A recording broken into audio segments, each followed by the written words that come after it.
रायपुर नाम के शहर में तेजस अपनी पत्नी नीरू के साथ रहता था। पति पत्नी दोनों ही नौकरी करते थे।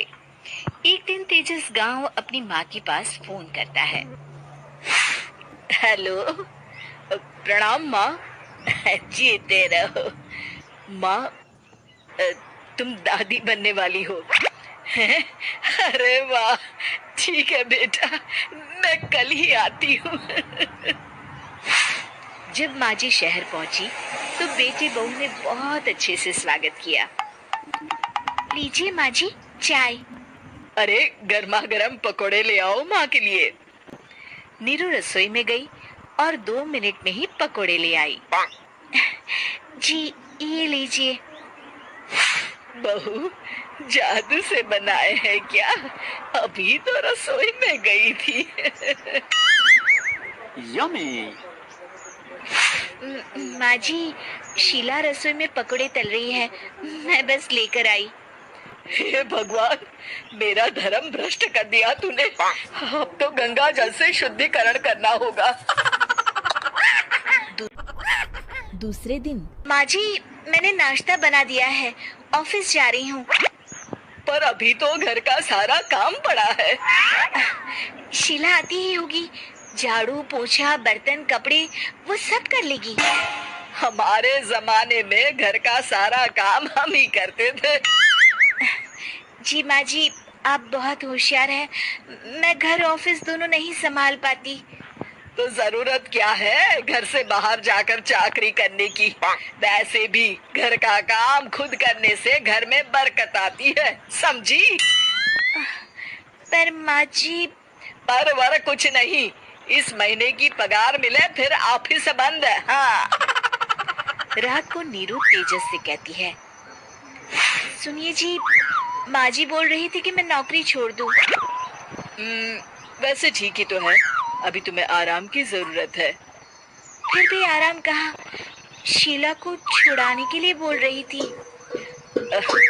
तो अब 24 घंटे में इतना काम तो कर ही सकती हो।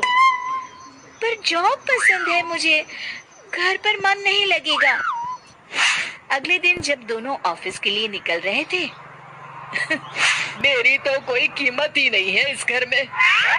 माँ जी, आजकल महंगाई बहुत है, रहन सहन भी बदल गया है, दोनों नौकरी करते हैं तभी ठीक रहता है। अच्छा, तू कहना क्या चाहती है? मेरा बेटा तुझे बिठा के खिला नहीं सकता? तू ही इस घर का खर्च चला रही है, हैं? नहीं माँ जी, मेरा वो मतलब नहीं था। मतलब खूब समझती हूँ, ये बाल धूप में सफेद नहीं किए मैंने। हाँ।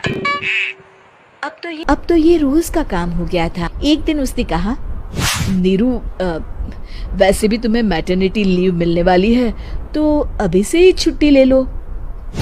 पर क्या, मेरी सैलरी अच्छी खासी है। आखिर नीरू ने रिजाइन कर दिया।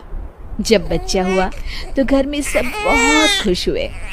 कुछ दिनों बाद तेजस फाइल देख रहा था।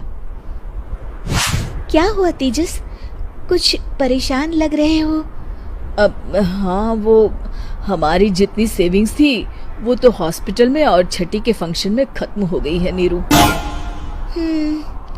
और अभी वैसे मंदी चल रही है तो मैं बोल रही थी कल मुन्ना को हेपेटाइटिस का टीका लगवाना है। नीरू, क्या पोस्टपोन नहीं कर सकते? नहीं जी, बिल्कुल नहीं। अब तेजस को समझ में आ रहा था कि उससे गलती हुई है। पैसों की कमी का असर घर के माहौल पर भी पड़ रहा था। अगले दिन, बेटा मेरा चश्मा और ये दवाइयाँ ले आना, पर्चा देते हुए माँ जी ने कहा। जी। तेजस, मुन्ना के लिए दूध का डिब्बा और डायपर भी ले आना, और ये किराने के सामान की लिस्ट है, इसे भी लाना है। तेजस गुस्से में लिस्ट मरोड़कर फेंकता है और चिल्लाता है, पैसे क्या पेड़ पर उगते हैं? ये ले आना, वो ले आना। अरे पर ये जरूरत का सामान ही है। वो गुस्से में बिना कुछ कहे ऑफिस चला गया। अरे लंच तो ले जाइए।